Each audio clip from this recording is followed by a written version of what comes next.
Hola, comienza su cita con Euronews hoy.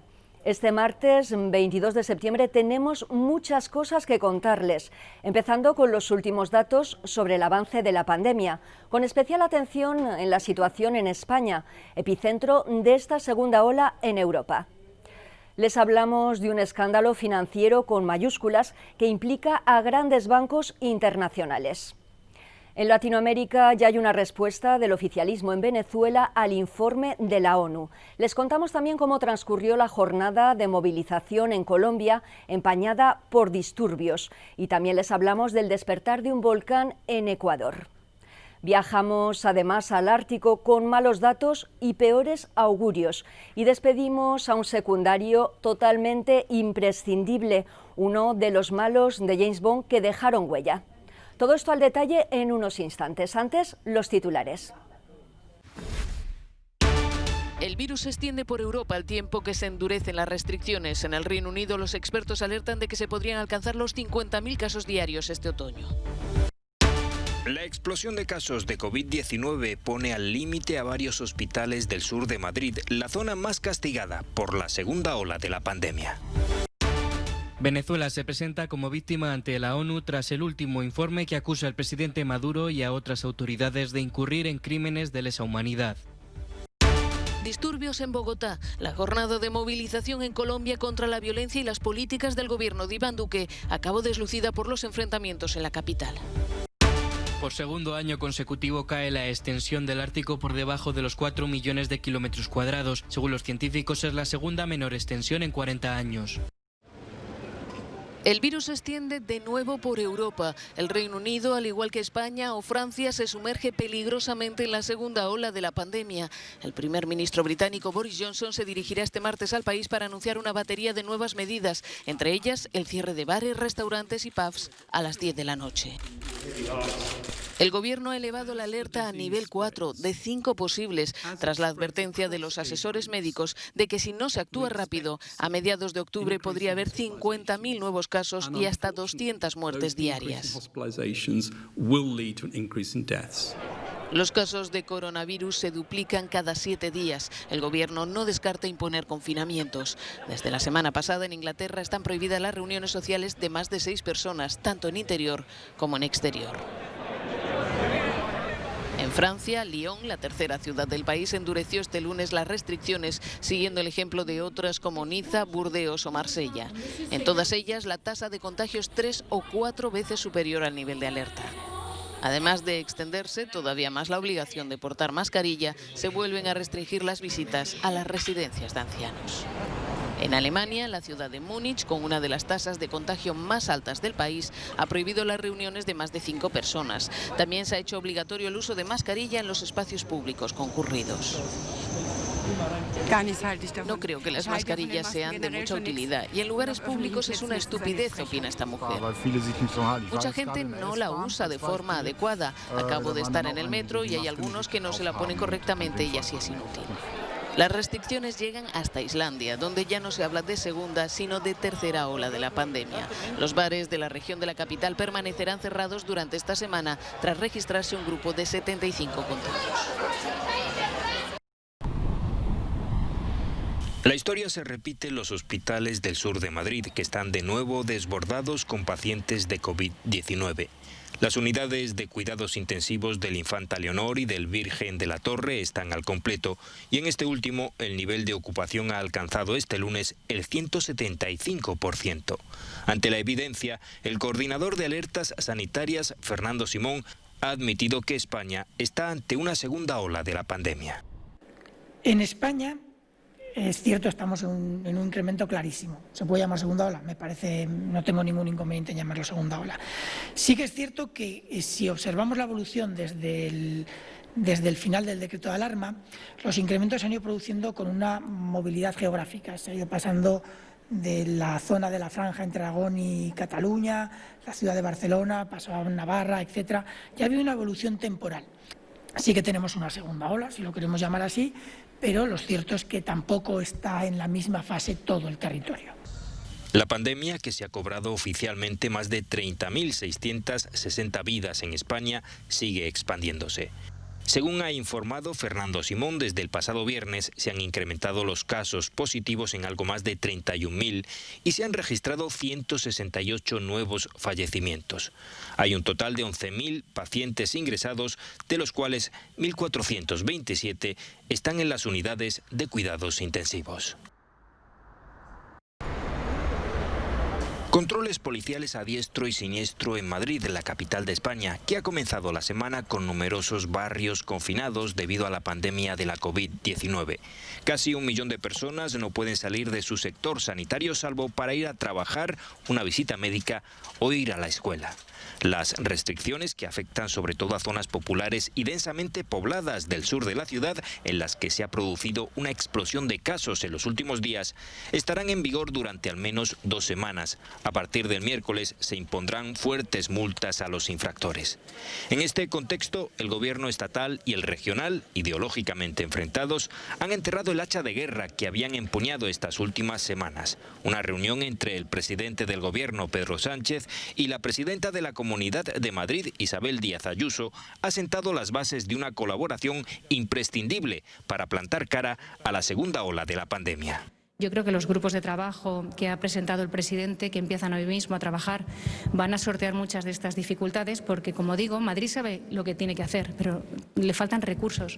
Y, por tanto, esta reunión es fundamental y, además, es que genera y crea un punto y aparte y, sobre todo, una nueva etapa en la que, entre las dos administraciones, si conseguimos que Madrid solucione esta situación, lo haremos todos. El bautizado como Grupo COVID, integrado por los responsables sanitarios de ambas administraciones, se reunirá una vez a la semana para planificar una respuesta unitaria contra la pandemia. Se avecina un mes de octubre muy duro. Por el momento se ha descartado recurrir a la declaración del estado de alarma, una facultad en manos del Ejecutivo.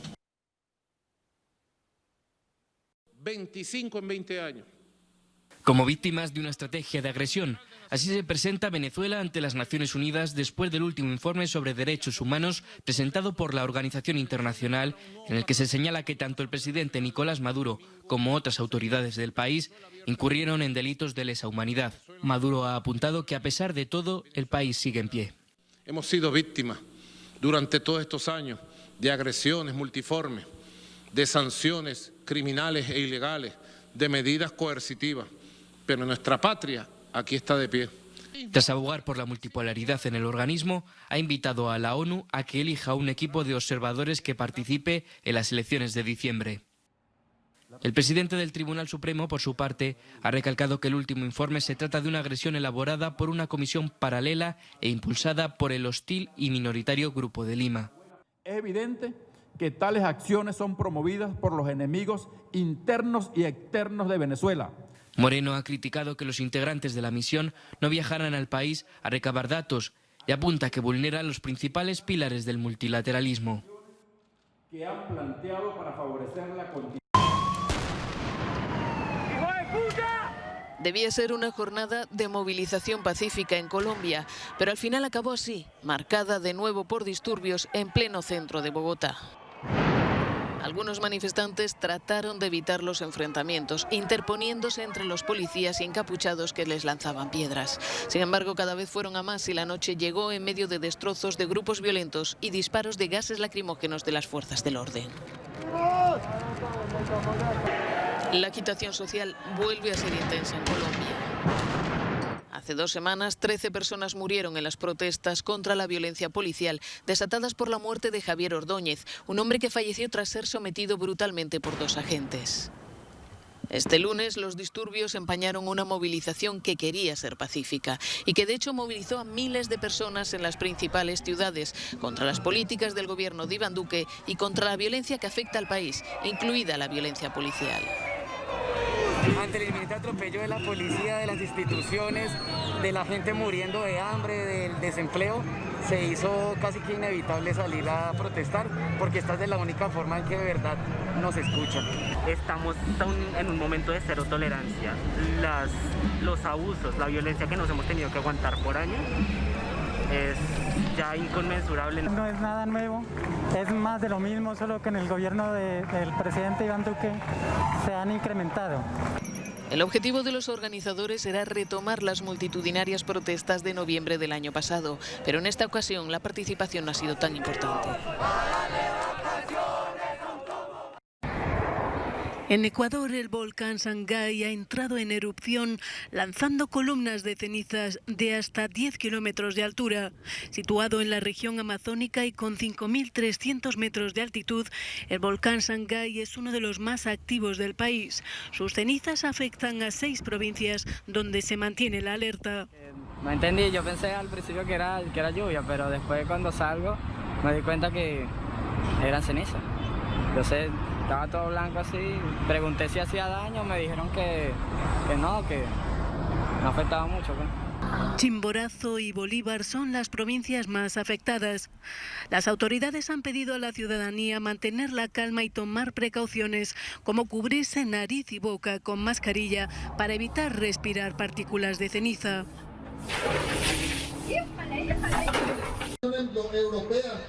Se niegan a dar su agua a Estados Unidos. Son agricultores mexicanos de Chihuahua y llevan meses en pie de guerra para impedir que su país entregue a Estados Unidos 378 millones de metros cúbicos de agua, como estipula un viejo acuerdo bilateral. Los campesinos denuncian que ceder esa cantidad en un año de gran sequía como este sería firmar su sentencia de muerte. La verdad es que es una impotencia y una desesperación.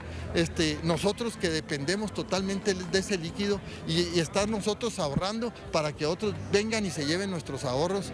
El acuerdo de la discordia, firmado en 1944, regula cómo Estados Unidos y México deben repartirse el agua de los ríos Bravo y Colorado. Según el pacto, Estados Unidos se compromete a entregar cada año a México 1.850 millones de metros cúbicos de agua del río Colorado. A cambio, México cede a su vecino del norte 1/3 de la corriente del río Bravo, en una única entrega cada 5 años. El problema es que el quinquenio está a punto de acabar y México quiere sacar el agua que aún debe de esta presa de La Boquilla, que según datos oficiales está a poco más del 30% de su capacidad. Eso ha levantado a los campesinos de la zona, que han tomado la presa, enfrentándose para ello con los militares que la custodiaban, en un cuerpo a cuerpo que costó la vida a una mujer. No queremos violencia, queremos diálogo. Pero hay 2 cosas que no podemos negociar. Retiren a la Guardia Nacional y al Ejército. Y segundo, cierren las compuertas de las vírgenes para que no sigan extrayendo agua concesionada. El presidente mexicano López Obrador responsabiliza a grupos políticos de agitar las protestas y alerta de que si no se entrega la cuota, Estados Unidos podría responder con aranceles comerciales. La presión aumenta mientras los campesinos dicen que solo quieren salvar su cosecha. El aumento de las temperaturas de este año en el Ártico ha derretido el hielo que cubre el polo a su segunda menor extensión en 4 décadas. Los científicos dicen que es otra señal de cómo la crisis climática está transformando rápidamente la región. Los satélites registraron el mínimo de hielo marino de este año en los 3.740.000 kilómetros cuadrados. Es la segunda vez que el hielo ha caído por debajo de 4 millones de kilómetros cuadrados en 40 años de registro. Es normal que los hielos marinos del Ártico se expandan durante el invierno cada año y luego se derritan nuevamente en el verano, pero los mínimos de septiembre, teniendo en cuenta cierta variabilidad, son cada vez más bajos a medida que el norte polar se calienta. La tendencia descendente desde que los satélites comenzaron a monitorear rutinariamente los témpanos, según la media mensual, es de alrededor del 13% por década.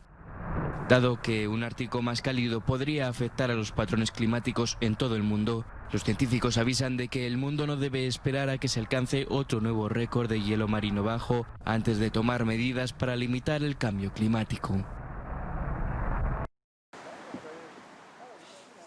Esta isla en el Danubio, cerca del centro de Budapest, es el escenario de uno de los festivales de música más grandes de Europa, el Festival Sziget. Cada agosto y durante el resto del año actúa como parque y área recreativa. Un plan para construir una presa móvil alrededor de su ribera está siendo estudiado por las autoridades. Implicaría la destrucción de 8 hectáreas de bosque de llanura aluvial, ante lo que se oponen varias ONG. El 97% de las áreas de bosques de llanuras aluviales en Hungría se arruinaron cuando fue apresado el río. El hecho de que se pueda encontrar un bosque de llanura aluvial en tan buenas condiciones naturales en una capital europea es excepcional. En este bosque se registraron 99 especies protegidas, 7 bajo protección especial.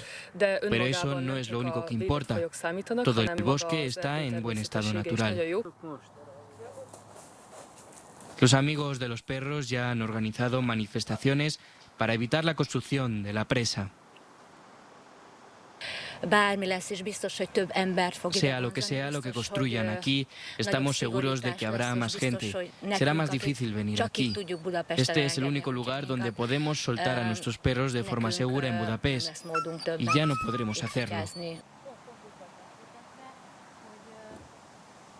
Nadie ve la razón por la que la isla necesita protección contra las inundaciones. El gobierno había apoyado la construcción de un centro de deportes náuticos que podría haber necesitado protección, pero ha retirado el proyecto tras las protestas medioambientales. Pero cuando la ONG y Euronews preguntan quién encargó el plan, la respuesta de la autoridad siempre es la misma. No lo sabe.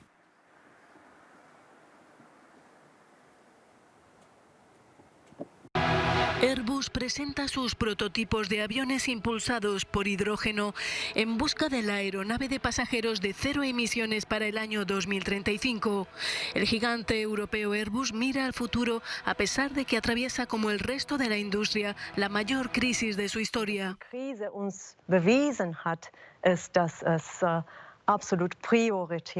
Esta crisis nos ha enseñado que es absolutamente primordial no solo prestar atención a la seguridad, sino también a la salud y a un medio ambiente sostenible. Por eso lo que nos ha motivado es el compromiso de hacer llegar al mercado un producto con cero emisiones, explica Grazia Vittadini, miembro del comité ejecutivo de Airbus.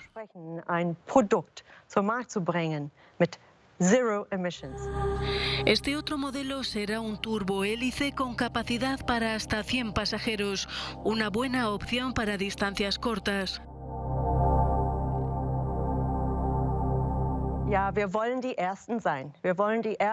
Sí, queremos ser los primeros, queremos ser los pioneros de un proyecto muy revolucionario. Y además está en la línea de lo que dijo Ursula von der Leyen en el Parlamento Europeo la semana pasada. Europa es el primer continente en establecer objetivos ambiciosos para garantizar la sostenibilidad.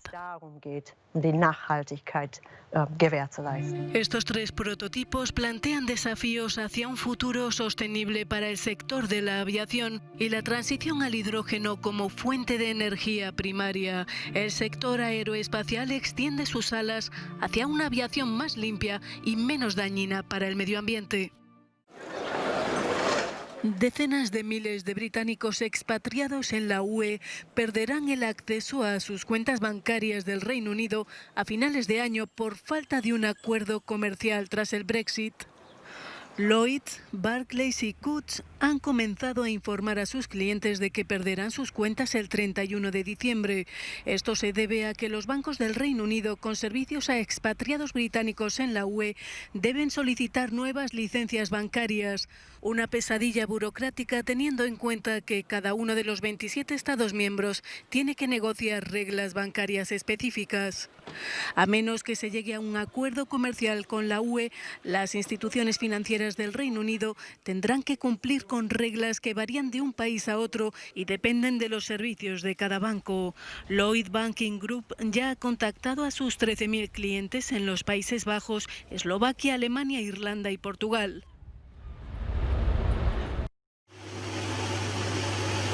Grandes bancos mundiales han lavado cantidades inmensas de dinero sucio en los últimos 20 años. Una filtración de documentos de la Red de Control de Delitos Financieros del Departamento del Tesoro de Estados Unidos ha puesto al descubierto transacciones sospechosas por un valor superior a los 2 billones de dólares, una cantidad superior al PIB de España.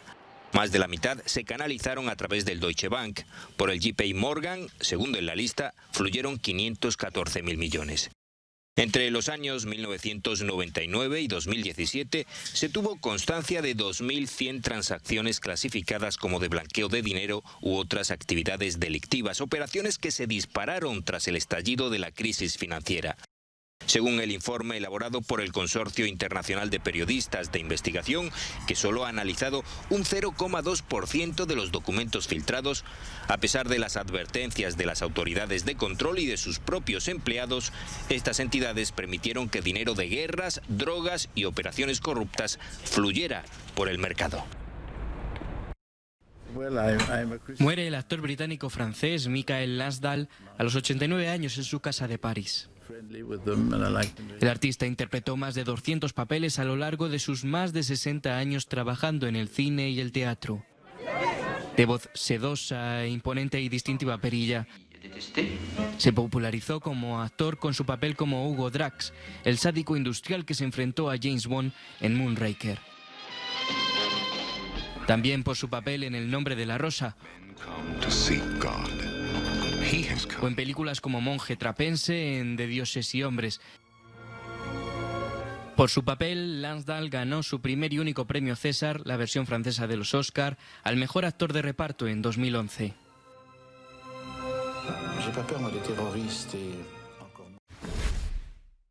Termina aquí Euronews Hoy. Volvemos mañana. Recuerden que hasta entonces pueden seguir informados a través de nuestro canal de televisión, de nuestra web y, por supuesto, de las redes sociales. Ahora les dejamos con unas imágenes de un restaurante de altura que acaba de reabrir sus puertas en Bruselas. Bon appétit.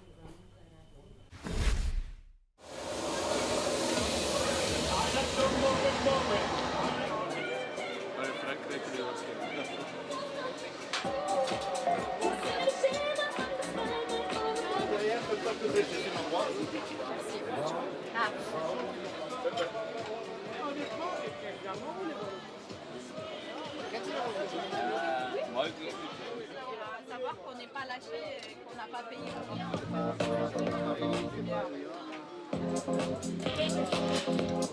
Merci.